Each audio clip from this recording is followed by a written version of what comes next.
¿correcto? Muy bien. Hematopoiesis, yo voy dándoles las nociones, es algo especial quizá porque hay una variedad de estructuras celulares que se diferencian bien en los preparados histológicos y otras que son un poquito más complejas. En los preparados histológicos y otras que son un poquito más complejas. Entonces vamos a hablar de aquellas que se diferencian bien y del origen, pues, del origen de los elementos que van a constituir posteriormente lo que va a integrar sangre. La doctora Ana Zapata me decía que diésemos primero músculo.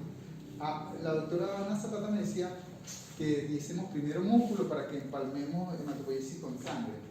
Pero a mí me parece que tampoco es muy descabellado empalmar tejido óseo con la producción de sangre, porque es allí donde se lleva a cabo, es el órgano donde se lleva a cabo. Y como ya vimos tejido óseo, pues se nos va a facilitar. Vamos a ubicarnos para iniciar con estos elementos, esta celularidad y otros elementos no celulares que van a abordar el torrente circulatorio. Vamos a ubicarnos en la tercera semana del desarrollo ya con el saco vitelino, que yo me imagino ahí donde está el tallito ese que une al cuerpo con el propio saco.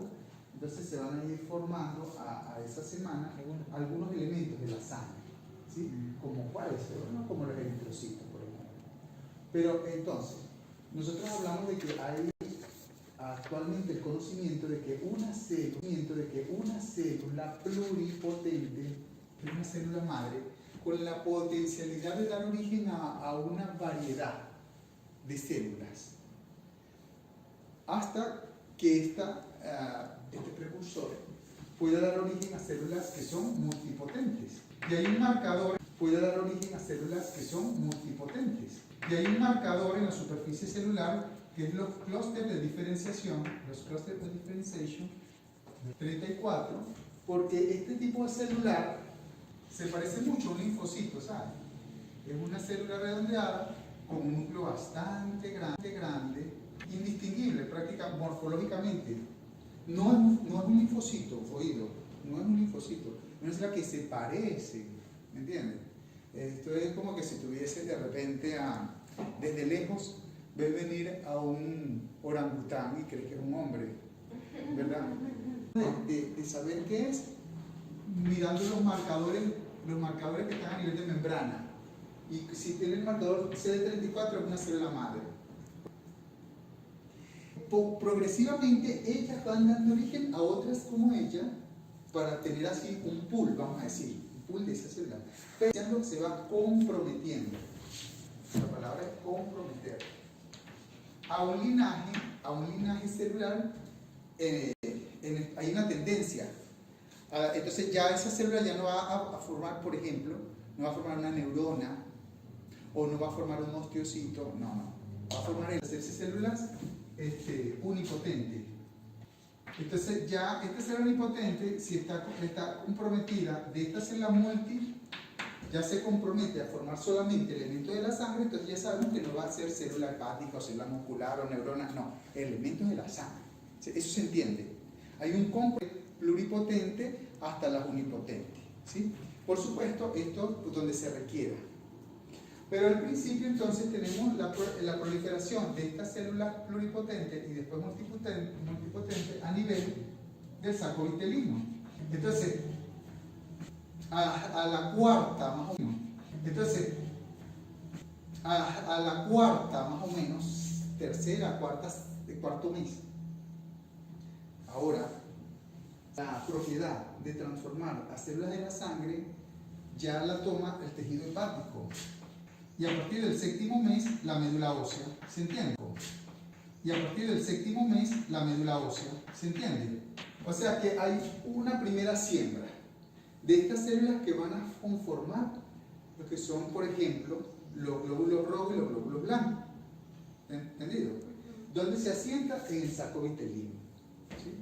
Entonces será de la hematopoiesis a la tercera semana. Pero por ahí al tercer, cuarto mes, el control del origen de esas células va a ser el hígado. En el hígado se van a sentar estas células para formar elementos de la sangre. En el hígado que se está formando. Y posteriormente, ya al séptimo mes, en la médula, hemos estudiado consideramos tejido óseo. ¿Sí? Y entonces vamos a ir para allá. ¿Cómo era eso? Supongamos que este fuese, vamos a hacer así, un segmento, esto es un segmento de hueso. Hemos hablado de que por aquí, hemos hablado de que por aquí habrá un sistema de laminillas de qué tipo? Circunferencial externa. Circunferencial externa. Y después vemos estos tipos, ¿verdad?, de disposiciones laminares, que ¿cómo serían? Concéntricas. Concéntricas. Pero también serían Concéntricas. concéntricas.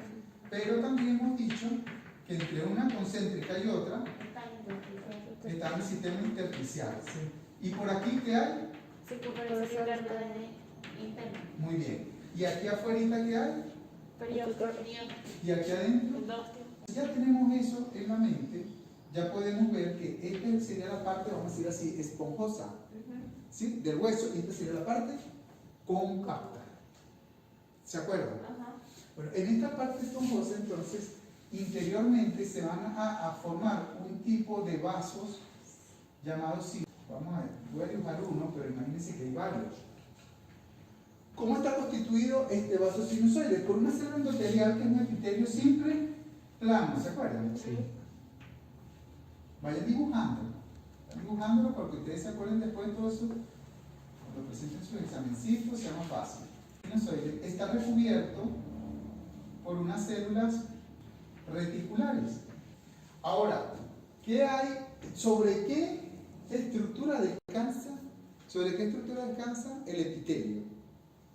Todo epitelio, cualquiera que sea, descansa sobre una lámina basal. Tenéis la lámina basal, donde asienta, y tenéis las células reticulares. Entonces, todo eso sería como decir la pared de este sinusoide. Recordemos que eso está vivo y eso se mueve, tiene su movimiento, ¿correcto?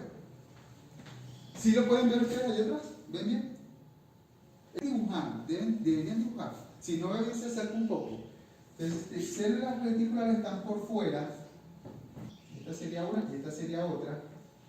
Células reticulares que están formando parte de la pared del sinusoide. Este es un capilar sinusoidal. ¿Sí? Tiene la apariencia de un capilar sinusoidal. ¿Sí? Tiene la apariencia de un capilar. Ahora, entre el endostio y el vaso, ¿qué tenemos? ¿Qué tenemos? La médula ósea. Que es esa cosa tan divina como cuando ustedes te comen un huesito, ¿verdad? Ustedes te comen un huesito, ¿verdad? Y con los dientes los trituran. Y en el llano se conoce como suela. ¿Sí? Bueno, ahí está la médula ósea. ¿Qué vamos a dibujar ahí en la médula ósea? Vamos a dibujar células como esta. ¿Qué célula sería esta? Adipocitos. Estas células, que serían las células madre, que darían origen a otras células, como por ejemplo los eritrocitos, células grandísimas como los megacariocitos, por ejemplo. ¿Sí? Entonces aquí van a estar los elementos que se están formando, los elementos de la sangre, y ellos van a abordar el torrente sanguíneo. El sinusoide puedan ingresar, ingresar al interior del sinusoide. ¿Lo ven? Entonces, agarran sistema venoso y circulación general. O sea, van por todo el cuerpo. ¿Se entiende? Nacen allí, nacen en la médula. ¿Se entiende? Nacen allí, nacen en la médula. Y de la médula accesan al torrente circulatorio. Vamos entendiendo hasta aquí todo, ¿no? Porque me interesa que entiendan los elementos. Cuando ustedes vayan a leer el ROS, si ustedes leen el ROS primero, no entienden nada. El ROS, si ustedes leen el ROS primero, no entienden nada. No, claro, esa vaina trae una información que para ustedes es como. En cambio, si yo se los explico bien y usted lo entiende aquí, cuando ya pasa un caso y el ROS, pasa. Facilito. ¿Correcto? Entonces, ¿qué pasa? Que estas células están aposentadas aquí. Ahora, ¿alguien me puede decir cómo entró esa célula ahí? ¿Cómo entró? Y el nene no ha nacido todavía, ¿sabe? ¿Por difusión? ¿Cuál célula? Célula madre pluripotente. ¿Cómo llegó aquí? Pasó desde el periodo hepático hacia el periodo fetal. Pero yo pensé que me ibas a sorprender. Mesodermo. ¿Qué dice usted? Mesodermo. O sea, si yo te lo pregunto es por la clase. Yo nunca te voy a preguntar algo que yo crea que tú te lo estudiaste. No, no, algo que yo te di en clase. Yo te pregunto lo que yo doy en clase. Yo nunca te voy a preguntar cosas que no. Nunca te voy a preguntar cosas que no. Tampoco vos. Ustedes no se acuerdan. Cuando vimos la clase de osificación, vimos que teníamos, por ejemplo, un modelo cartilaginoso de un hueso largo. Y eso es cartílago. Pero había un manguito, se formaba el pericondrio, se transformó a periósteo, pero había un manguito, se formaba el pericondrio, se transformó a periósteo, y entonces los osteoclastos horadaron por ahí, se metieron, como perforando, como un perforador, y ahí arrastraron las células mesenquimáticas que están afuera, que son células madres, y se metieron al hueso, y por eso es que están ahí ahora. Yo eso lo dije en la clase pasada, en la clase de osificación yo eso lo dije. Entonces usted tiene que recordarlo, porque para eso viene para clase o para eso se la estudió. Las clases que se dan aquí se distribuyen para todos. Entonces todos tienen que tener la misma clase. ¿Se entiende? La séptima semana, al séptimo mes, perdón. ¿Se entiende? Entonces, vamos a ver un poquito aquí.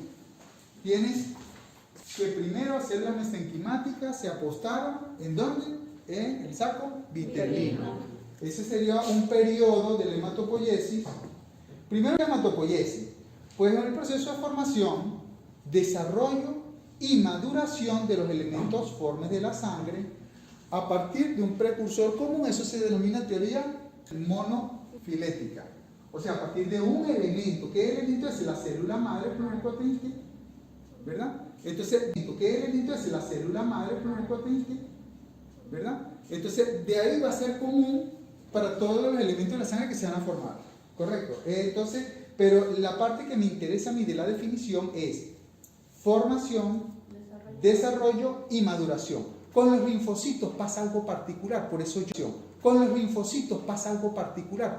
hoy no voy a hablar de los linfocitos, como sí de otras células, porque el desarrollo y maduración de los linfocitos es en otro sitio.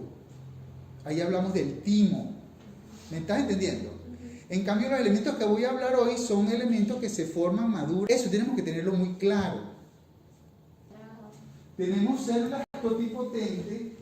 ¿Cuál es la célula totipotente? Yo de esa célula totipotente saco todo el individuo completo. El cigoto. Sí, pero la mórula. La mórula. ¿Sí se entiende? Yo tomo de la mórula y yo te saco a una Claudia Rico completa. Pero si me entregas a una célula multipotente, no. Y si me entregas a un impotente, tampoco. O sea, tendría que ser muchas maniobras para yo sacar un individuo completo. No sé si ustedes recuerdan Jurassic Park. De Jurassic Park sacamos todo el tiranosaurio Rex a través de un zancudo que le picó a un tiranosaurio y el zancudo quedó ahí congelado ahí en el tiempo en un ámbar. Entonces llegó el científico y el zancudo quedó ahí congelado ahí en el tiempo en un ámbar.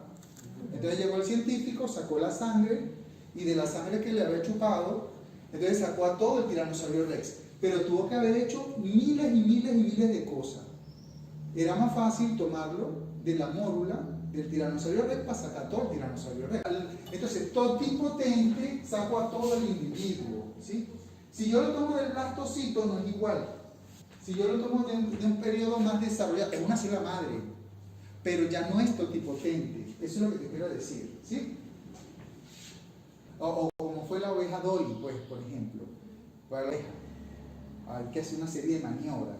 Pero no es más fácil de forma natural sacar al individuo así. ¿Se entiende? De estas células que se van comprometiendo. Entonces, tenemos células totipotentes, después células madres, pero ya no son toti, ya son pluri. Ya hay un comprometimiento. Y después de esa pluri puedo sacar células sanguíneas u otras células. ¿Sí me entienden la división? El comprometimiento que se va haciendo por la parte evolutiva de esa célula madre. Y eso es porque se apagan los G a la célula madre. Y eso es porque se apagan algunos genes, se encienden otros. Entonces la célula se va comprometiendo más para un linaje celular que para otro. Entonces, ¿cuál es la fase mesoblástica? A ver, ¿fase mesoblástica de qué? Me pregunta usted. Bueno, de la hematopoiesis. ¿Cuál es, Claudia? Es la etapa del saco vitelino. Del saco vitelino, muy bien. ¿Y la etapa hepática? Del hígado. Del hígado. Ahí dice que a la sexta semana. ¿Sexta semana cuántos meses? 3 y medio. No. 2 y medio. Serían 4 semanas, Mes y medio. mes y medio. Y la fase mieloide, De la médula ósea. que es la que ya vimos nosotros aquí. ¿Se entiende? ¿Se entiende lo que estamos hablando? Cuando lo leas va a ser mucho más fácil para ti. Ya hay gráficos, ¿ves?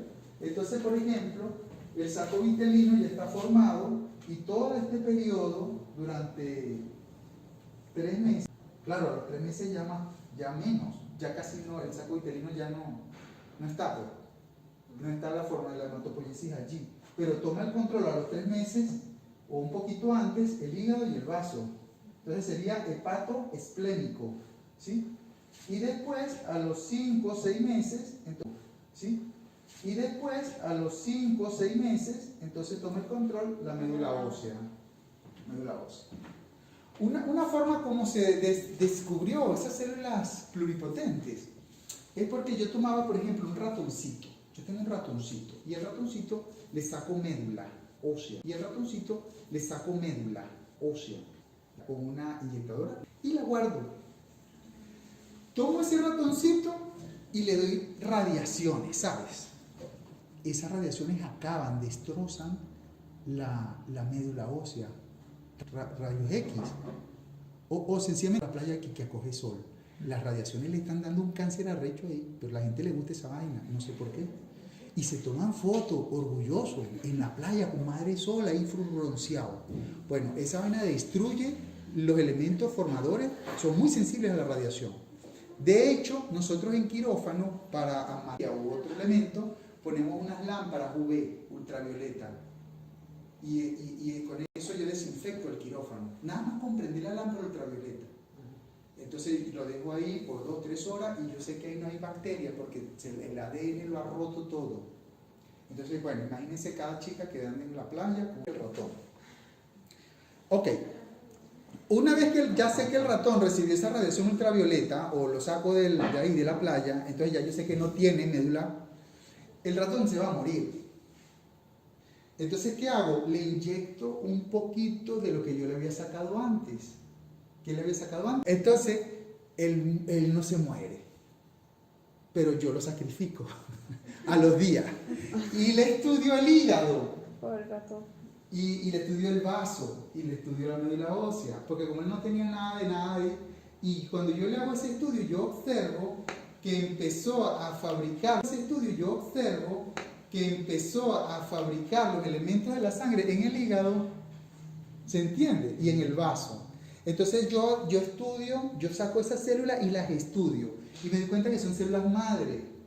Son células madre. Esas células madre pueden llamarse, por ejemplo, si ustedes leen, esas células madre pueden llamarse, por ejemplo, si ustedes leen al libro de Bloom y Fauci de histología, se les llama unidad formadora de colonias.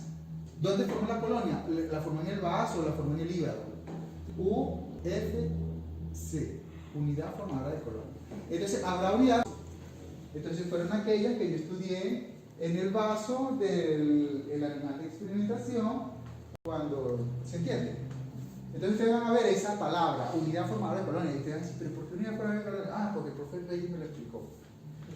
Unidad formadora de colonia, vaso. En inglés, vaso es S, spleen es vaso. ¿Sí? O unidad formadora de colonia explosiva, etc. Van a encontrarse con esa terminología, lo que me denota que es una célula madre indiferenciada, y morfológicamente no puedo distinguirla de otras células como un linfoma. Bien, hasta ahora vamos chévere. Los órganos naturalmente hematopoyéticos son los primarios, la médula ósea. Ahora, el timo, hay unos libros que te van a decir que sí, de histología, y hay unos libros que te dicen que no. porque el timo, la médula ósea, pero después se desarrolla en el timo. Entonces uno libro dice, no, pero desarrolla una maduración en el timo, entonces el timo es primario. Lo que sí yo te puedo jurar, arrodillado con la mano derecha levantada, es que la médula ósea es primario. Eso sí, lo demás es una discusión. Entonces, dependiendo del libro que tú tengas y tal. Secundario, el vaso, el hígado. En el periodo prenatal, si yo me entero que en el periodo prenatal serían primarios en ese periodo, pero luego, ya adulto, ya no es primario, ¿correcto? Ganglio linfático, tejido linfoide asociado a mucosidad. Entonces, todo esto entra en ganglio linfático, tejido linfoide asociado a mucosidad. Entonces, todo esto entra en secundario, ¿cierto? Características morfológicas de la organización de la médula ósea. Hay una anatomía vascular. ¿Quién me le da la irrigación? ¿Cómo se llama la arteria que irriga el hueso? Arteria que irriga el hueso. Arteria nutricia. Arteria nutricia. Y esa arteria nutricia penetra por unos conductos, que al principio son conductos, si es un hueso largo, unos conductos transversales, que serían de Bowman, y posteriormente ascienden como conductos de, o sea, en el interior de los conductos de Haber. Por supuesto que eso se coge sinusoides. Y eso se recoge, esos vasos sinusoides se recogen en sistemas de venas que salen del hueso, del órgano óseo. Entonces ya ustedes tienen, por ejemplo, una anatomía vascular que te explica cómo estas células de la médula abordan la circulación general. ¿Qué es la estructura que, vamos a decir así, que no es parte característica funcional? ¿Se entiende eso? El estroma no es característica funcional, a diferencia del parénquima, que el parénquima sí te dice los elementos de la función. Por ejemplo, se parece mucho al estroma del hígado, por ejemplo. El estroma, en cuanto a que lo único que hace es sostener. ¿A quién sostiene? Al que hace la función. ¿Se entiende? El que hace la función, esos elementos se denominan parénquima. Se denomina estroma. ¿Quién sería el estroma? Pues hay unas células, por ejemplo, como los adipocitos. O sea, la médula ósea no es una médula ósea por el adipocito, porque adipocito también hay en la columna, en el canal raquídeo de adipocitos. Hay en la columna, en el canal raquídeo de adipocitos. En la piel hay adipocitos. Entonces eso no me dice mucho de la función de ese órgano. ¿Se entiende? Las fibras reticulares. Yo en el hígado, el estroma del hígado tiene fibras reticulares. En la médula ósea hay fibras reticulares. En la médula ósea hay fibras reticulares. Pero yo por ver fibras reticulares no digo que es el hígado. O no digo que es la médula ósea. ¿Se entiende? Entonces eso es estroma. Entonces, habrán fibras reticulares, células, macrófagos. Hay macrófagos. Dibújenlo, por favor, dibujen aquí. En el libro de Mariano Febre hay macrófagos, muy bien dibujados como que si fueran reales. Entonces se entiende. Ahora, ¿quién es el parénquima? Pues la célula madre con todas las células que de ella se deriven. ¿Se entiende? O, por ejemplo, digo neutrófilo, parénquima. Si te digo polimorfonuclear, si te digo eosinófilo, parénquima. ¿Se entiende? Porque eso sí le da la función a este órgano. Por supuesto que son unos bebés, porque ellos están haciendo ahí. Está, claro, también maduran, pero es como ustedes, porque si maduran, pero poquito, no tampoco, tan maduro tampoco. ¿Sí me entienden? Después se pueden salir a la circulación sanguínea. ¿Ya? ¿Qué es el parénquima? Tejido mieloide propiamente dicho, siguen todos estos brotes desde las células madres y toda su descendencia. Desde las células madres y toda su descendencia de los linajes granulocíticos a granulocíticos. Desde ahí vamos a partir también ahora. ¿Pueden observar esta imagen? ¿Qué será esto? ¿Dónde está mi mano? Seno venoso. Mi mano. Seno venoso. Seno venoso. Son senos. Seno venoso. ¿Sí? Y esto, este colorcito, ¿qué es este colorcito? Que está por fuera del vaso. Célula reticular. Célula reticular. Y entre las dos, ¿qué hay? Una lámina Basal. Entonces estoy hablando de la de escribir, nomás llegué. ¿Estamos entendidos? Entonces este dibujo te muestra el seno, la luz del seno, del sinusoide. Te muestra la célula endotelial, te muestra la lámina basal y te muestra la célula reticular. Y esa célula reticular relaciones al interior de la médula ósea y de alguna forma arropa, ayuda o cobija a la célula del parénquima. Del parénquima, ¿correcto? Hasta ahora está claro. Ok. Hasta ahora está claro. Ok. Eso es la médula ósea. Aquí hay una célula grande con un solo núcleo, oído, con un solo núcleo, pero multilobulado. Tengan eso presente. Lobulado. Tengan eso presente. Pero es muy grande. Muy grande. 70, 80 micras. Cuando ustedes hablen con un hematólogo, con alguien que trabaja en un laboratorio de anatomía patológica y esté acostumbrado a tensiones especiales, marchen por ahí, la tensión de Wright y Enza. Ahí hay una serie, ahí se usa azul de metileno madurado, vamos a decir así, oxidado en diferentes grados, asociado con la eosina. ¿Sí? Azul de metileno y sus productos de oxidación, ¿sí? Entonces, azul de metileno oxidado, que es lo mismo madurado. Madurado se usaba en la literatura en el lenguaje antiguo, pero es oxidación. ¿Cuándo un compuesto se oxida? Cuando cede electrones y se reduce cuando los gana. Eso ya lo conoce usted de bachillerato. Cuando los gana. Eso ya lo conoce usted de bachillerato. Entonces, los diferentes grados de oxidación, tenemos azul B, azul C, ¿sí? Son el colorante básico. Colorante básico son los distintos grados. Entonces, hay modificaciones de esta técnica. Entonces,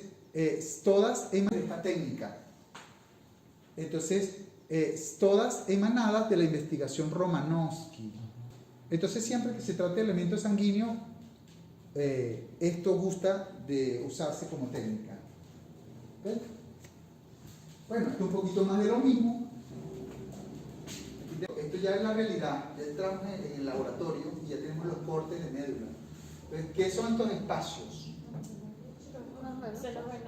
Seno venoso, esos espacios son seno venoso. Entonces, con mucho cuidado hay que verificar cuáles son las células endoteliales, que es un epitelio simple plano. Entonces, usted lo puede reticulares. Va a observar distintos tipos de maduración de las células sanguíneas, ¿verdad? Y ellas después que estén en un grado de maduración tal, pueden abordar el interior y el centro de la circulación. Imagínense que cada día se producen cerca de 2 por 10 a la 20. 2 por 10 es un número muy grande, ¿verdad que sí? De células. Ahorita ustedes lo están produciendo en este momento. Pero se están produciendo ¿por qué? Porque también esa cantidad se está muriendo. También esa cantidad se está muriendo. Por ejemplo, el glóbulo rojo dura 120 días en la circulación. ¿Cuántos meses son 120 días? 4.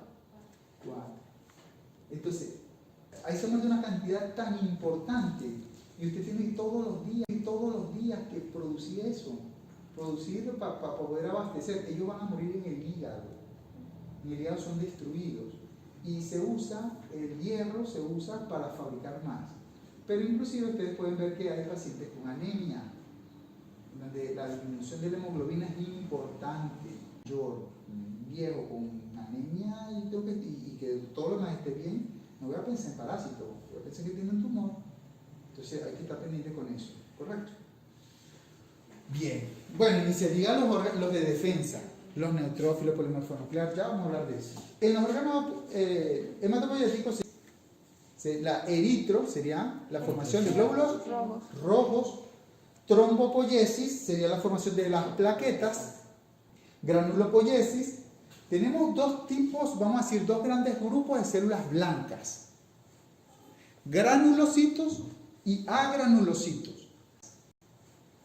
Granulocitos y agranulocitos, atendiendo esta clasificación a la presencia de granos específicos.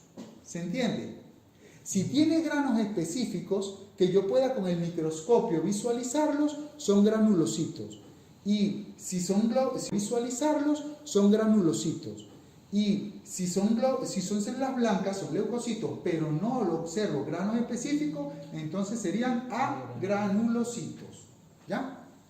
Después tendremos una clase de sangre. Vamos a comenzar. Yo quisiera tratar de explicar hasta donde pueda con la diapositiva. Hasta aquí vamos bien. Una célula que al principio es pluripotente, ya hemos dicho, ¿verdad? Que se conoce porque expresa en la superficie membrana una proteína de los grupos de diferenciación 34, CD34. ¿Sí? Esa célula entonces comienza un proceso, ya serían células ya no pluripotentes, sino multipotentes. Morfológicamente, en el microscopio yo no sé distinguirla, porque se parece mucho a un linfocito. Yo necesito hacer estudios especiales para poder decir que esa célula es esa célula. ¿Ya? Pero sí sé que son unidades formadoras de colonia. ¿Ya? Pero sí sé que son unidades formadoras de colonia. Y a partir de ellas se van a generar una serie de elementos. Vamos a ver cómo son, a ver si lo puedo explicar que ustedes me entiendan, los de la parte eritroide, de los glóbulos rojos. De aquí vamos a salir hematólogo. Entonces, esa célula es el hematólogo. Entonces, esa célula, después de sus divisiones, va a dar, por supuesto, primero está la célula pluri, copiaron hace rato, ¿no? Y después está la célula que es múltiple. Y después, poco a poco, hasta llegar con la serie eritroide. No lo voy a dibujar aquí, ustedes ya lo saben. Voy a partir de la que sí es reconocible morfológicamente en un microscopio por ustedes y por mí, que se llama proeritroblasto. Proeritroblasto sí es reconocible. Entonces, si te preguntan en tu examen parcial, reconocible y a partir de qué momento no es reconocible morfológicamente en un microscopio esta célula, la primera para la parte sanguínea va a ser el proeritroblasto. El proeritroblasto entonces no es este de aquí. Es una célula que puede medir entre 14 a 19, inclusive 20 micras. ¿Pero cuánto mide un eritrocito? 7,5 micrómetros. Entonces esto es muy agudo, o sea, es grande. ¿Sí? ¿Se entiende? O sea que necesitamos de aquí sacar el eritrocito. ¿Ya? Esta célula se divide, se sigue dividiendo, pero hay algo interesante. Esta célula se divide, se sigue dividiendo, pero hay algo interesante. Esta célula tiene este núcleo así y tiene quizá uno o dos núcleos evidentes y cromatina gruesa. Y el citoplasma es basófilo. Y esa célula se divide y el producto de sus divisiones, una célula quizá un poco más avanzada, va a ser el eritroblasto basófilo. Ahora, ¿por qué? Porque esta célula que deriva del proeritroblasto va a tener con una cromatina muy gruesa, donde ya casi no se observan, o sea, no hay nucleolos. Y el citoplasma es francamente basófilo. Aquí era una mignoñita, pero esta es la mamá de los basófilos, ¿correcto? ¿Cómo se llama la célula? Basófilo, pero muy basófilo. ¿Por qué? Vamos a ver por qué. Bueno, primero, ¿qué nos indica la ausencia de nucleolo? Que no está activa. ¿Qué hace el nucleolo? Produce las proteínas De los ribosomas.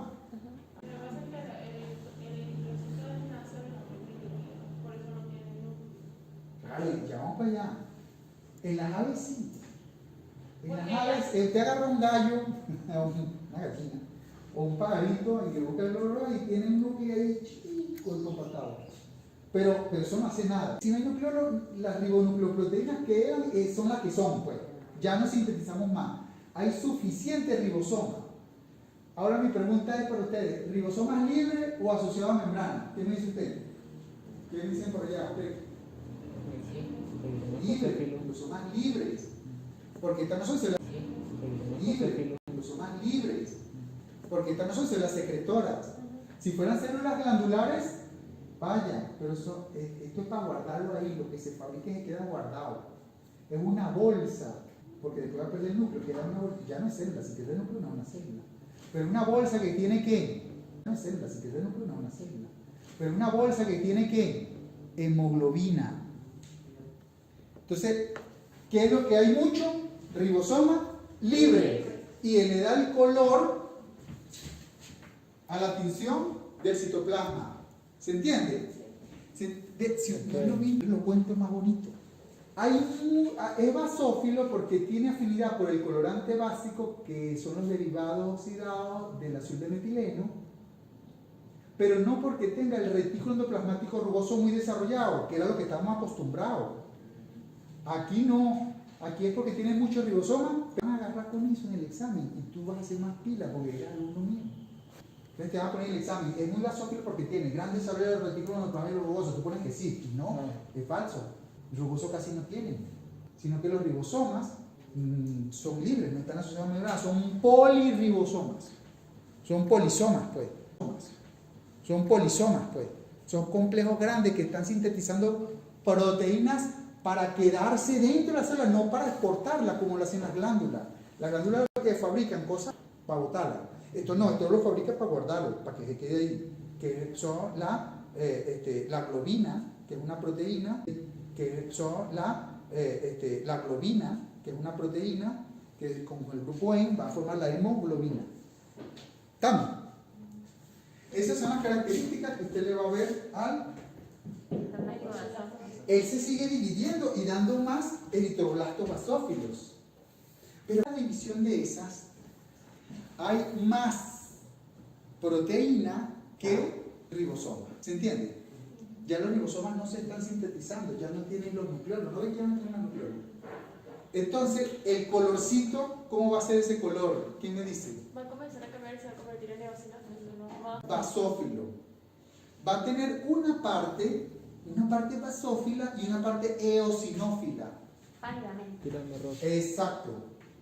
Entonces va a cambiar de nombre. Eritroblasto policromatófilo. Porque va a tener colores de un lado, del otro, un grisáceo. Los grumos de cromatina hacen que se visualice el núcleo como una red, como un reticulado.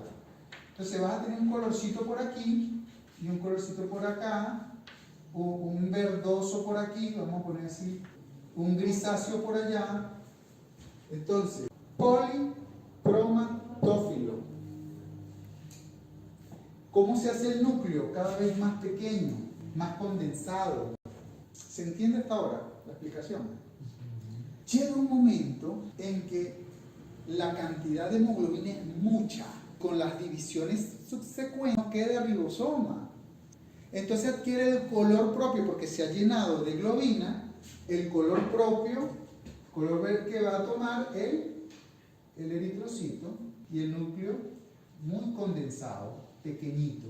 Pero como el color ya es el color del eritrocito, va a ser un normoblasto. Pero como el color ya es el color del eritrocito, va a ser un normoblasto. Ya no va a ser un eritroblasto, sino un normoblasto. O si se quiere, un eritroblasto ortocromático. ¿Qué significa orto? Orto. ¿Qué es orto? Que da el mismo color que el colorante. Ajá. Que da el mismo color que el colorante. Ajá. El recto color, el que es. Entonces, ya no se va a dividir más el normoblasto. Ese núcleo. Esto se ha dividido tanto que perdió los ribosomas, pero se llenó de globina, que es según cuenta la leyenda, que es asalmonado. Yo tengo años que no veo un salmón. En el sushi la última vez y eso ya estaba preparado. Pero, ¿qué color es ese? Rosado. Como carne. Ese no es nada. No, yo soy malo para los colores. ¿Y qué pasó?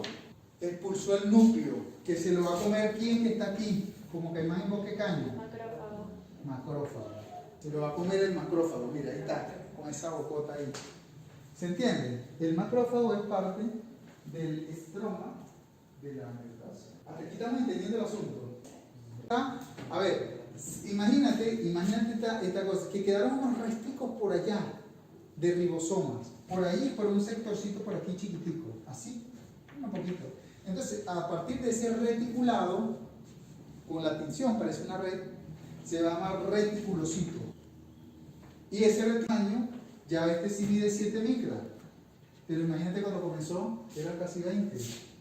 Cuando uno estudia bien a esta célula, a este normoblasto, esto ya casi no tiene organelas. Y aquí las ha perdido casi todas. Por allá una mitocondria quizá. Pero una cosa mínima. Eso casi no tiene membrana. Eso casi que no es ni siquiera una célula. Ya perdió todas las organelas. Y perdió el núcleo. Es un saco ahí. Ajá. Vamos aquí atrás. Échame cuenta usted. Vamos a formar un eritrocito. ¿Qué hacemos? Échame cuenta usted. Vamos a formar un eritrocito. ¿Qué hacemos? La célula madre. Primero la célula madre. Sin célula madre no hay eritrocito. Esa célula madre ya sabemos que es la formadora de colonia. ¿Sí? ¿Y cómo llegó ahí? Llegó ahí el mesénquima. Llegó ahí temprano, por ahí a la sexto mes del desarrollo embrionario, ¿verdad? Y que eso principalmente en los huesos largos, ¿no? Y en el diplo del cráneo. Ok, ¿qué origina esa célula madre? Que es... Ajá. Cuando yo digo la palabra blasto, es algo inmaduro, ¿sabes? Blasto es algo inmaduro. En este caso, antes de formar el eritroblasto, yo tengo un pro-eritroblasto. ¿Se entiende? Porque pro es que va hacia allá. ¿Se entiende? La primera célula, ¿cómo se llama? Pro. No peri. Pro. O sea, tienes que buscar imágenes en tu mente que te recuerden lo que estás hablando. Medidas mnemotécnicas. Sí, se entiende. Porque esa es la memoria que tiene que quedar. Esto se lo tienen que estudiar ustedes antes de que cumplan 24 memoria que tiene que quedar. Esto se lo tienen que estudiar ustedes antes de que cumplan 24 horas. O sea, mañana, a esta hora, usted ya debió haber revisado esto otra vez. Porque si no, no le queda nada en esos cerebros suyos que están preocupados más por el reggaetón. ¿Verdad que sí? Sí, por otras vainas, pero es poco el alumno que está preocupado por la ciencia y por la medicina. Está preocupado por la ciencia y por la medicina. Está preocupado por otros problemas que hay. Entonces, ese proeritroblasto, ¿qué características tiene? Desde el punto de vista nuclear, se le ve el nucleolo, 2 por lo menos. Algunos hablan de 3, 2 de nucleolo. Y el citoplasma, el tamaño, muy bien. Y el citoplasma es al eritroblasto basófilo. Ese sí es basófilo de verdad. ¿Por qué? Porque tiene mucho ribosoma libre. Mucho ribosoma libre. Y al núcleo casi no se le ven los nucleólogos, no tiene nucleólogo. ¿Se está entendiendo? Porque la cromatina es muy densa. Si tú lo entiendes, no tienes que caletrearte nada. El día del examen no vas a estar asustado. ¿Por qué? Porque lo entendiste hoy conmigo. Por eso es la importancia de que yo trabaje con ustedes. Porque si usted lo entiende, no se le olvida. Pero si cree que va a llegar el día anterior del examen, si usted está loco. Pero si cree que va a llegar el día anterior del examen, si usted está loco, esta es mucha más información, toma poco tiempo y las neuronas necesitan hacer conexiones. Usted jamás va a conectar esa vaina. Pues no la conecta ahorita que la está viendo conmigo. Entonces, mi preocupación para ti es que hoy mismo, antes de que llegue mañana, a esta hora, usted ya leyó esto otra vez. Porque es la manera de fijarlo en tu mente. Y después viene músculo, después viene muscular, viene cardíaco, triado, eléctrico, liso, viene vana, viene mucho. Vamos a aprender hoy, no dejes para más tarde. Esa es mi preocupación con ustedes. ¿Por qué? Porque hay mucha información y no vas a poder lidiar con ella. Ese eritroblasto basófilo sigue dividiéndose y cada vez que se divide, pues es menos los ribosomas que tiene, pues le cambia el color al citoplasma. Poli es varia y cromo es color, de varios colores. Su citoplasma va a ser policromatófilo. Filo es como afinidad, tiene afinidad por varios colorantes, ¿se entiende? Entonces, si tú usas eso, tú vas bien.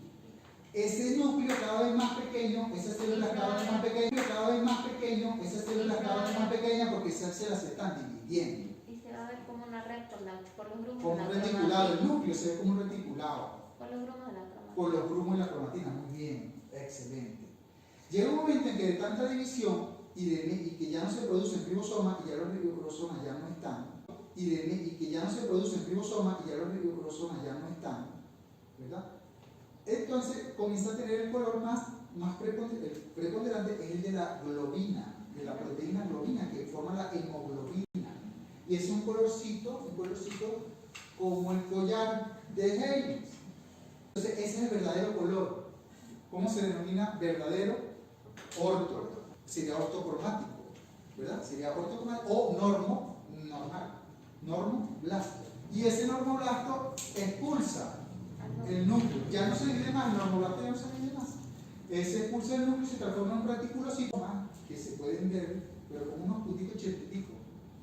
Los reticulocitos pueden salir a la sangre periférica, pero al 1%, el 0,5 al 1% de todos los glóbulos rojos es reticulocito. El reticulocito madura, la mayoría madura dentro de la médula ósea y después empieza a empujar la célula reticular, deja un espacio.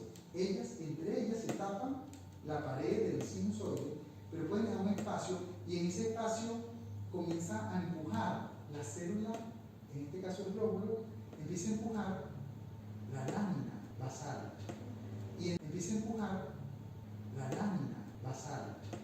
Y entonces llega un momento en que la porción de la célula endotelial, el empuje es tanto que abre un agujerito y abre un agujero a la célula endotelial. Y por ahí se mete y sale muérgano a la circulación. Es interesante, eso es un estudiarlo, muy interesante. Entonces, estaba en la médula ósea y ahora está en el interior del sinusoide y ahí agarra el sistema venoso y agarra para cualquier lado del cuerpo, agarra la circulación general.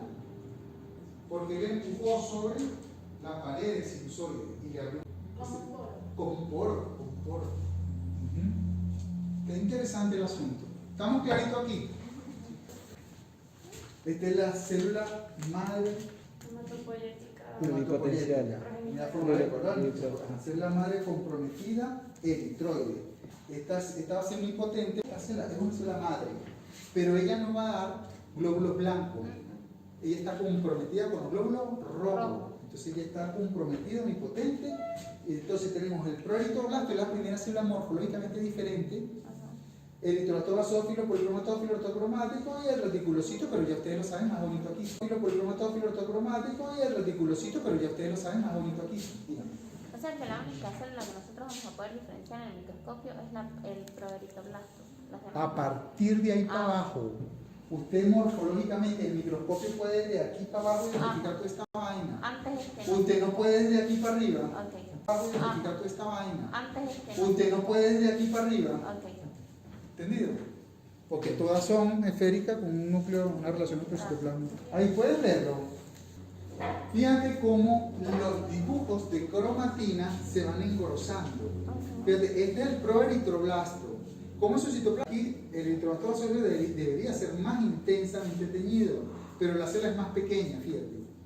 Esta célula se ha dividido y ha dado origen a esta, ahora esta se divide, ¿verdad? Y da origen a esta. Aquí ya ustedes ven un colorcito por aquí, como el collarcito de fucsia, aquí un colorcito más intenso, aquí va siendo más compacto, más homogéneo, más heterocromático, pues, ¿sí?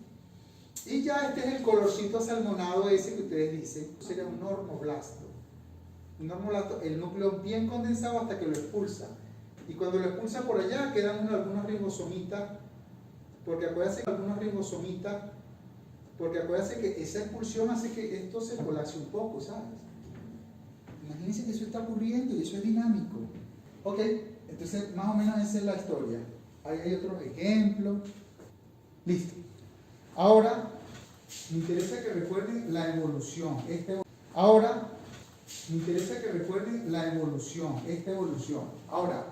vamos a partir de otras células madre, para formar la serie blanca. Esta es serie roja.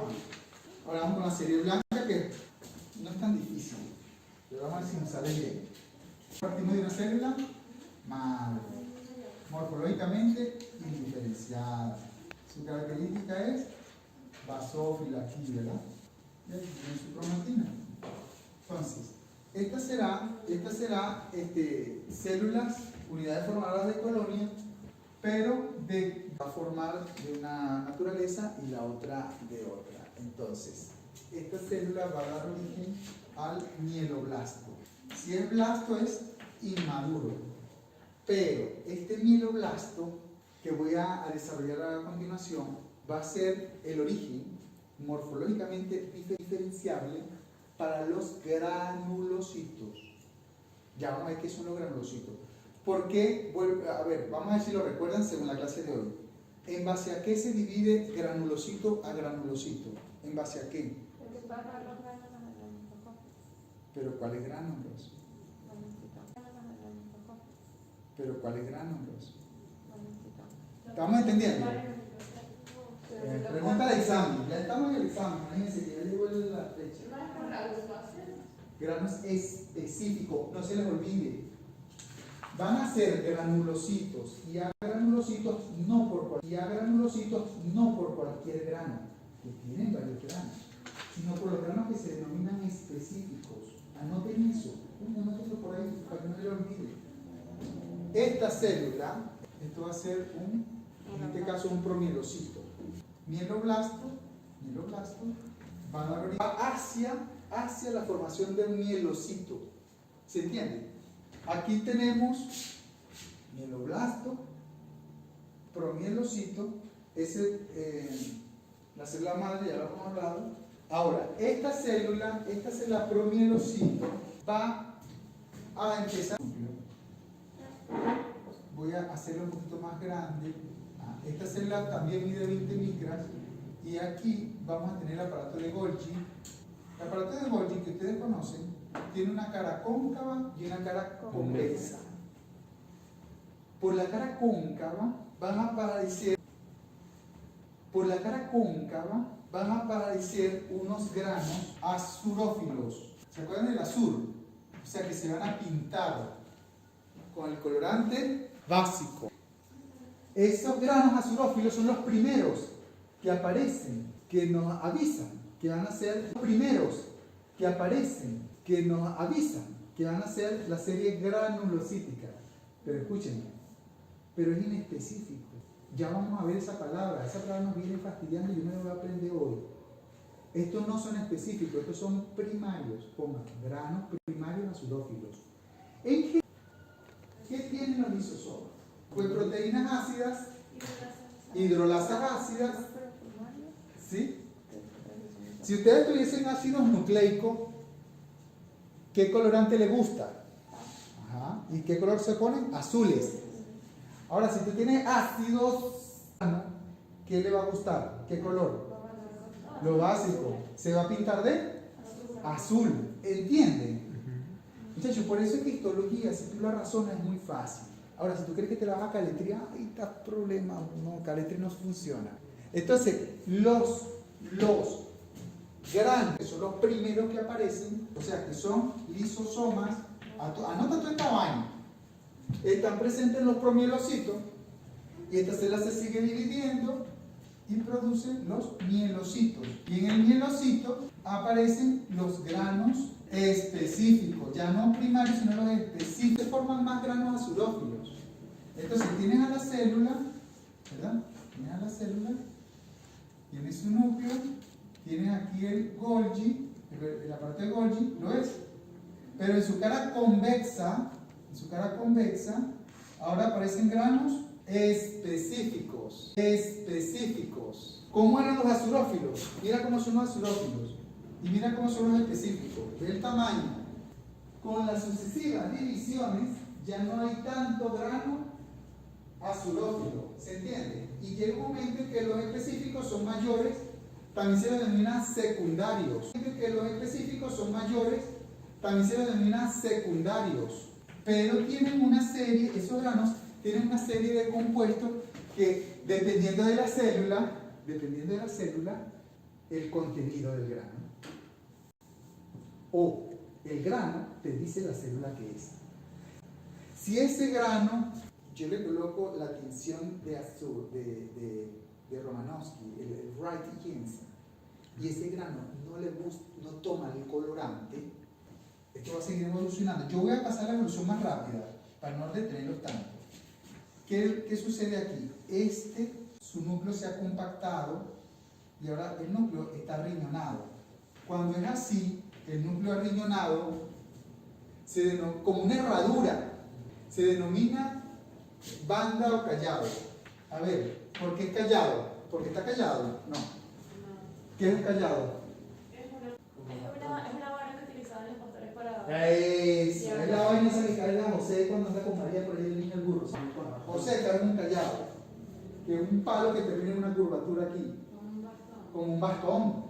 Entonces eso, dicen ellos que tiene forma de bastón, no tiene forma de bastón, pero ellos le llaman así callado. Callado, forma de bastón, no tiene forma de bastón, pero ellos le llaman así callado o banda. Es una forma inmadura, pero si yo le hago la tinción, esos granos específicos, oído, no tienen afinidad con ningún colorante. Entonces eso me va a formar un neutrófilo. Y su núcleo entonces comienza a lobularse. Y mientras más lobulaciones, porque es más viejo, entonces un polimorfo nuclear, neutrófilo polimorfo nuclear. ¿Por qué es polimorfo nuclear? Porque su núcleo tiene muchas lobulaciones. ¿Y por qué es neutrófilo? Por colorante. ¿Pero cuáles granos? Los azurófilos. Los específicos. Los azurófilos no, porque los azurófilos tienen anillo colorante de azul. Eso. Listo. Nada, bueno, muchachos, pero ni yo recibí una clase como esta en mi tiempo de estudiante. Y después de ese núcleo rellenado pasa a ser polimorfo nuclear. Claro, el núcleo se va condensando y a la vez se va lobulando, haciéndose lobulaciones. Es un núcleo único pero multilobulado. Por eso se le llama polimórfico, polimorfo nuclear. El núcleo tiene varios lóbulos. El morfo nuclear. El núcleo tiene varios lóbulos. Esta es la primera barrera de defensa de nosotros contra las bacterias. Porque lo que tiene dentro, estos granos específicos, son sustancias contra las bacterias. ¿Se entiende? Así cuando usted tiene, por ejemplo, una faringoamigdalitis. ¿Se entiende? Así cuando usted tiene, por ejemplo, una faringoamigdalitis por estreptococo betemolítico del grupo A. Tiene fiebre, tiene tos, abra la boca y tiene un poco de puja ahí adentro. Sobre todo cuando uno está chamo, ocurre eso. Tú encuentras que esto que debería estar en 60% de todos los blancos, de repente está en 90%. Significa que tienen un aumento de los polimorfos nucleares. Bueno, entonces ya tenemos al polimorfo. Ahora, ¿qué pasa si esos granos, oído, esto da un paso previo que se llama, yo no sé lo escribí, pero por favor, se llama metamielocito, no pasa nada. Metamielocito. Después del mielocito. Entre el mielocito y el neutrófilo. Sí, ¿verdad? Metamielocito, promielocito, mielocito, metamielocito. Supongamos que ahora el núcleo sea bilobulado. Vamos a ver. Sea así, miren ese núcleo. Ese núcleo recuerda a los Ray-Ban, ¿sabes? ¿Se acuerdan los lentes esos que tuvieron de moda los policías? A los Ray-Ban, ¿sabes? ¿Se acuerdan los lentes esos que tuvieron de moda los policías? Aquí en Venezuela no, aquí eran los malandros, pero en Estados Unidos los Ray-Ban, el policía se veía así todo guapetón, bajándose la moto, ¿sabes? Estos parecen unos lentes. Entonces es un núcleo bilobulado generalmente y los granos se tiñen con el colorante eosina. ¿Y cómo se llama la célula? Eosinófilo. ¿Ves? Que están aprendiendo la. Y tiene una proteína, anoten la proteína básica principal. Proteína básica principal y parasitaria. ¿Qué sucede? Que esto nos defiende a nosotros contra el ácaro lumbricoide, ¿sabes? Por ejemplo, contra el trichilis trichura, esos parásitos que tú vas al baño. Bueno, generalmente esto ocurre en el campo. Está el niñito, barrigoncito, ¿verdad? Hace pupú en el campo y dice a la mamá a ver el pupú y entonces tiene un hervidero ahí de parásitos. Entonces le preparan una rama para purgarlo y esas cosas, ¿sabes? Hoy en día pues tiene que mandar centeno y se acabó, pero como estás en el campo y por allá no hay farmacia, algo tiene que hacer con ese muchacho. Entonces nos defienden los eosinófilos. ¿Qué tienen? Entonces nos defienden los eosinófilos. ¿Qué tienen en esos granos específicos? ¿Por qué? Primero, ¿por qué son eosinófilos? Por su grano específico que se tiñe con la eosina. ¿Por qué es neutrófilo? Pero ¿quién no se tiñe? El grano específico. Pero ¿quién no se tiñe? El grano específico. Y por último tenemos a este que es así medio arriñonado, que los granos específicos son basófilos. Perdón, se tiñen con el colorante básico. ¿Y qué tienen esos? Heparina, anoten. Heparina, que es un anticoagulante, y la histamina, que es un vasodilatador. Células granulocíticas, rico. Granulocíticas. Ajá. Nombraditas. La mamá de una vez. Basófilo y eosinófilo. Exacto. Eso se llama granulocítica. Los agranulocitos son los linfocitos y los monocitos. Escriban esa vaina ahí. Granulocitos son estos de los monocitos, que son agranulocitos. Eso y los linfocitos son agranulocitos. Vamos. Y en cambio los granulocitos son estos tres. Exacto. Neutrófilo, eosinófilo y basófilo. Miren cómo son los núcleos. Dibujen bien bonito esos núcleos. Y los granos. Y le echan después color, pues esa vaina, no se lo olvide. Vamos a ver qué observamos aquí. Aquí también a ver. Observen ese citoplasma. A ver. Granos. ¿Esos granos son finos o gruesos? Gruesos.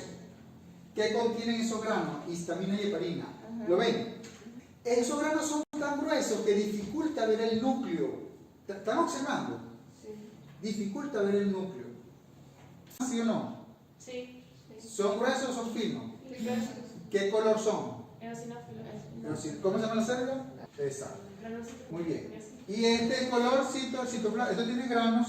Ahora, aquí también hay granos azurófilos, ¿sabes? Pero un poquitito.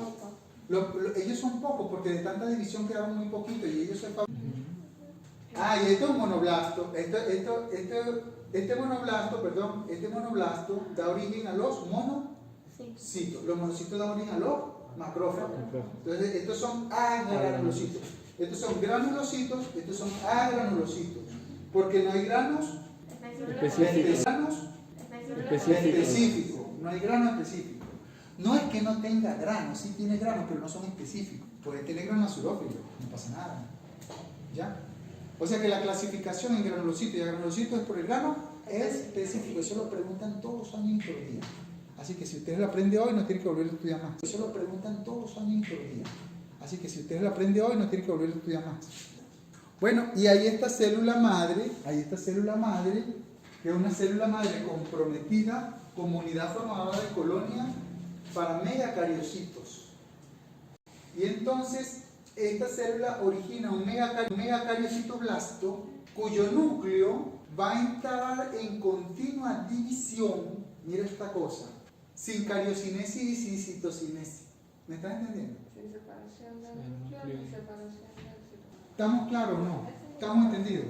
El núcleo entra en sucesivas divisiones, o sea que los cromosomas 2N, después cromosomas 4N, 8N, hasta 64N. ¿Se entiende? Pues claro, tamaño núcleo y tamaño célula. A veces, a mí me da risa porque la gente no entiende qué es que una somática sea 46 cromosomas, 23 pares o 2N. Todo el mundo cree que eso es, no, eso no es la verdad. Eso no es verdad si no lo entiendes. En la célula de Purkinje, del cerebro, esa célula es poliploide. O sea, no es verdad que todas las células son 23 pares. O sea, no es verdad que todas las células son 23 pares de cromosomas. Eso no es verdad. Y si alguien no te lo explica, tú vas a creer que eso es así. Nosotros tenemos células poliploides. Esta es una. Entonces, hay muchos cromosomas en esa célula. Si yo estudiara muchas células como esta, entonces no puedo decir que somos 23 pares de cromosomas, que somos 2 N cromosomas, ¿se entiende? Lo que pasa, por supuesto, es que esto es consecuencia de las múltiples divisiones de los cromosomas sin división de la célula. Endomitosis. Busca su significado, estudia ¿verdad? Endomitosis. Entonces, los cromosomas están duplicados varias veces, pero sin dividirse el núcleo. Se divide el cromosoma, más no el núcleo. ¿Estamos claros? Una cosa es el cromosoma y otra cosa es el núcleo. Bueno, entonces miren cómo quedan tan bonitos, ya aquí están maduros. Descríbanme esa célula. Descríbanme ese núcleo. ¿Cómo ve ese núcleo usted? ¿Es un solo núcleo o son muchos núcleos? ¿Qué les decir? ¿Es uno solo? Claro. Pero mira cómo se ve. Claro. Pero mira cómo se ve. Para que no te confundan en el examen práctico. Te lo voy a preguntar. ¿Es uninucleado multilobulado? Multilobulado. Es como que si yo te mostrara un polimorfo nuclear y tú me dices que no, aquí no tiene, tiene varios lóbulos. Y a ustedes, no, tiene varios lóbulos. Y a ustedes les encanta confundirse esa vaina con el osteoclasto. Como están juntos, están en el mismo preparado. Bueno, ¿qué más traigo yo por aquí? De la linfopoiesis no voy a hablar. Eso es linfoide, donde ellos se desarrollan y maduran, como el timo, ¿sabes? Entonces ahí yo se lo explicaré, pero no está de más que ustedes lo lean. Y el procedimiento es muy semejante. Siempre vas a tener una célula madre pluripotente que da células multipotentes, que da células unipotentes. ¿Sí? Yo creo que está en el Garner, no estoy seguro, pero tenemos la célula multipotente. Ella vino de una célula pluripotente. Ahora tenemos la multipotente. La multipotente en este caso tiene un progenitor para la serie mieloide y un progenitor para la serie linfoide. Esto ya es el comprometimiento máximo. O sea, esta ya no va a dar ni eosinófilo, basófilo, ni neutrófilo, no. Va a dar solamente linfocitos. Y entonces se va a sentar en el timo y de ahí viene esa. De esa no vamos a hablar hoy. Vamos a hablar de esta. Timo y de ahí viene esa. De esa no vamos a hablar hoy. Vamos a hablar de esta. Esta mieloide da para si se estimula con el eritropoyetino, la serie eritroide. La interleuquina 3 ayuda a que se diferencie a megacariocitoblasto y a las otras células blancas, granulocíticas, ¿sí? Que terminan en basófilo, eosinófilo y neutrófilo, ¿correcto? Y esta parte de megacariocítica va a formar después las plaquetas. Bueno, a ver, ¿quién regula la hematopoiesis? De una paciente que empezó a presentar anemia y la hemoglobina anemia que le llegó a 5.6. Eso es muy poquito. Esta persona está en Perú y empezó a presentar edema también en los inferiores. Paciente de 62 años. Le hizo estudios para ver por dónde estaba perdiendo sangre, porque diera la impresión con esa hemoglobina tan baja que estuviera perdiendo sangre. En las chicas algunas veces, no siempre, pero en algunas chicas con la regla hasta la hemoglobina se le baja y se siente mareada. Y hay una entidad que se llama metrorragia, que son unas reglas muy pronunciadas. Y bueno, se siente mal porque baja la hemoglobina mucho. Pero en esta persona de 62 años eso no cuadra. Ya la regla tiene tiempo que no viene. Entonces quedaría buscar en el sistema gastrointestinal, sangre ocultenesis. Bueno, resulta que tenía un tumor renal. El cuento es que se le hizo una tomografía de abdomen y tenía un tumor renal. ¿Cómo me explica la anemia? Porque la eritropoyetina, que es la hormona que se encarga de estimular la producción en las células mesangiales del riñón. Entonces, esta persona, como no estaba produciendo la eritropoyetina, pues no producía glóbulos rojos. Luego, anemia. ¿Entendido? Entonces, bueno, la eritropoyetina se requiere. Factores estimulantes, por ejemplo, como y la interleuquina 5. Factores de transcripción nuclear, factores inhibidores de la necrosis tumoral. Entonces hay una serie vamos a decir así, de lenguaje químico que dice cuándo producirlo y cuándo no producirlo y cuándo producir un poquito más, un poquito menos, ¿se entiende? Dice cuándo producirlo y cuándo no producirlo y cuándo producir un poquito más, un poquito menos, ¿se entiende? Hay una regulación de esto. Esta es una imagen muy bonita cuando se ve bien. Y bueno, a ver, ¿qué célula puede ser esta? ¿Madura o inmadura? Vamos así. ¿Madura o inmadura? Vamos así. Casi madura. ¿Qué célula es? Parece ser un Neutrófilo. Neutrófilo polimorfo-nuclear. Pero todavía está metido en la médula, ¿sabes? No ha salido. Pues ese sale en cualquier momento. ¿Qué célula es esta? Un granulocito de eosinófilo. Muy bien, muy bien. Entonces, ya la puedes reconocer. Me costaría decir un poco de esta célula que está aquí. Parece una célula inmadura, parece un blasto. Puede ser un proeritoblasto, de repente. ¿Sí? Estas células blásticas, así, basófilas, me cuesta. Este parece más un monocito. No, mira, qué flojo. Bueno, monocito. Ello va a dar origen a los macrófagos, una vez que salgan de ahí. O sea, estas se las van en la sangre, pero ellas no trabajan dentro de la sangre. Ellas trabajan fuera de la sangre, ellas alcanzan los tejidos, los diferentes tejidos conectivos. Son células migrantes de tejido conectivo y se las fijan y les van a hacer exámenes de eso. Entonces, si usted ya se lo sabe, usted entiende esta clase. Estas células no es para que anden en la sangre, es para que vayan al conectivo. Pero ¿cómo hacen para llegar para allá, para el conectivo? Si me entienden donde me queda el dedo gordo, pues tienen que producirla la médula y llegar hasta allá, pues, por la circulación. Pues estas células no es para que anden conectivo, como células migrantes. Entonces tiene que tener el aspecto de lo que se está. Pero esta imagen está preciosa, está muy linda. Espero que algo